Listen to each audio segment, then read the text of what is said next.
মনের ইচ্ছা মতো যে চলছে। প্রিয় বাপ, সবাইকে বলি, আমাকেও বলি, আপনাদেরকেও বলি, আল্লাহর কসম কোরআনে বলছি, এখানে সব আলেম হাফেজ আছে, আর হাফেজ করে বসাই, হাফেজ করার কারিগর। তো আল্লাহ তাআলা বলেন এই আখলাক যাদের, ফামাসালুহু কামাসালিল কালব, কোরআন শরীফের আয়াত। আল্লাহ বলেন এই লোকের উদাহরণ হলো কুত্তার মতো, কুত্তার মতো, কুত্তার মতো, কুত্তার মতো, কুত্তার মতো। এটা কুত্তার মতো। কালব অর্থ কি? ফামাসালুহু কামাসালিল কালব।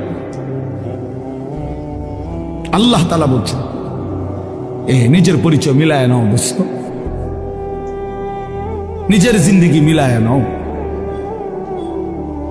সারাদিনে এক ওয়াক্ত নামাজ পড়তে মন চায় নাই, আর নিজের মনে যা চাইছে তাই করলা, খালাস, নিজের পরিচয় হিসাব করে নিলে ভালো।